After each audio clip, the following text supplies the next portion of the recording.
देखो रिटायरमेंट का आपकी बुक का चैप्टर नंबर 5 है रिटायरमेंट। तो रिटायरमेंट का क्वेश्चन नंबर 33 है। 33 क्वेश्चन में आपको मिलेगा अल्फा बीटा और गामा। जिस तरह से आपने एडमिशन और पार्टनरशिप किया था, इसमें भी कई सारे वही सिमिलर पॉइंट हैं। इसके ऊपर रिवोल्यूशन बनता है, आप अच्छी तरह पहचानते हो। रिवोल्यूशन के पॉइंट आपको बता दे रहे हैं। पहले पॉइंट में जो अल्फा और गामा, बीटा को 30,000 रुपए दे रहे हैं, 40,000 रुपए दे रहे हैं गुडविल के लिए, उसका रिवोल्यूशन से कोई रिलेशन नहीं होता है। स्टॉक की वैल्यू को 20% अपग्रेड कर दो। जो स्टॉक का वैल्यू था वो था 50,000, उसको 20% निकालेंगे तो 20% 50,000 का 10,000 हुआ। तो रिवैल्यूएशन में हमें फायदा हो गया होगा 10,000 का। दूसरा है बिल्डिंग हमारी 50,000 रुपए से इंक्रीज हुई तो 50,000 का ये फायदा हो गया। 10,000 का फायदा ये वाला और 50,000 का फायदा ये वाला। तो टोटल जो प्रॉफिट है अपना वो कितना रहा? 60,000 का प्रॉफिट रहा। और एक पॉइंट और बोला इन्होंने, इन्वेस्टमेंट जो इसकी बुक में लिखा है बैलेंस शीट में वो 2,50,000 है, और जो एडजस्टमेंट में दिया है, जो सोल्ड किया है वो 2,70,000 है। तो जो डिफरेंस है वो 20,000 रुपए का।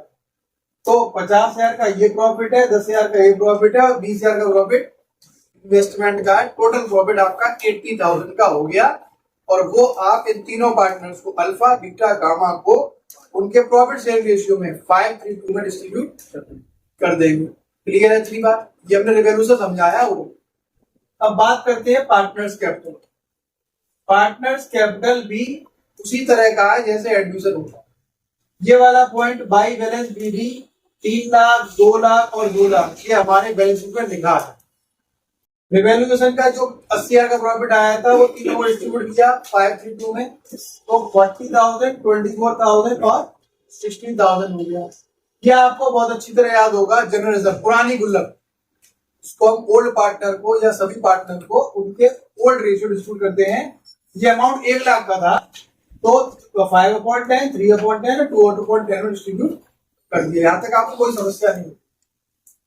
अल्फा ने कहा कि गुडविल के लिए, अच्छा पार्टनर आता है तो गुडविल लेकर आता है, पार्टनर जाएगा तो अपने हिस्से की गुडविल लेकर जाए। तो अल्फा ने कहा कि मैं बीटा को 30,000 रुपए दे दूंगा। तो अल्फा ने कहा, अल्फा का नाम कॉलम बीटा का।